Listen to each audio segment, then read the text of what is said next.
You know, I had to apologize to the coach that I thought we'd at least compete with them after how we played against American University. It was really big. That we didn't go up and swing as hard as we did Saturday night. At least take some big swings. We knew that they maybe had 2 days of practice. They were traveling yesterday, so they had to come in here and be really offensive. And they were offensive. And we knew who their main offensive people were, and we just couldn't. We worked on blocking all week. We've been working on trying to discipline our block for the last couple weeks. And then we're still not doing things that we're working on in practice. And then a couple other people tried really extra hard, and they pressed.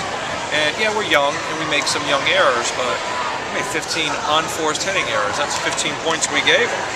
It's almost, you know, close to half the game. So, you know, I thought we could have competed better, especially with a huge crowd like this. You know, we can make our sport a lot more entertaining. Yeah, what players stuck out to you tonight in the game for UNCG? Well, Libero, what'd she get? 14 digs, almost 5 digs a game. You know, her and Kelly each hit 1,000. I mean, they're smart with the ball, you know. And I thought Olivia at times did some really good things hitting wise, but blocking we're still undisciplined. The first 2 games, Vicky was hitting well. We just couldn't get her enough balls. We weren't getting to the ball high enough.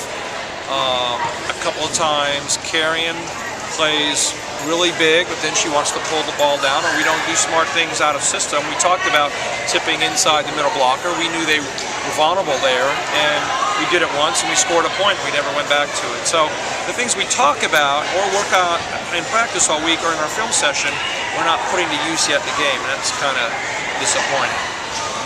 Next up, how do you feel? What do you think your team can gain after competing against a team like Ohio, like you mentioned, who has a really nationwide volleyball team making the NCAA tournament 8 straight years in a row? Yeah, a couple of years ago they were ranked top 15 a few times. I mean, it's a really good volleyball team. It's a really good volleyball program. I hope that we learn we're just as physical and athletic as them. You know, we might not be as tall in all the areas, but we can certainly play with those teams. We learned that last Saturday night against American, another top 100 RPI team. But we got to be a lot more mentally focused and tougher to come and play these teams. We got a couple more tough matches ahead of us. So can we schedule a little tougher? Yes, on the young people, but it's at home. It's on our home court. And usually we really turn it on at home. So we're having a little bit of a tough time with that. Well, it's, you know, it's early in the season. We're going to have to work on it. And lastly, like, what do you want the team to most improve on going into your strategies, and like, what are your expectations for the next matchup against UNCG? Well, we got to side out better than this. Our passing was not good, and we knew we had to come out and serve really, really tough. That was goal number 1, was come out and serve tough against them. We're going to need it this weekend to get them a little bit out of system and see how our block worked. And we didn't serve all that tough, especially as much as we worked on it. But number 1, we got to be really good at siding out like them, very efficient. 50%, 40% side out percentage is not good. So that's job 1. We've got to pass and then side out a lot better.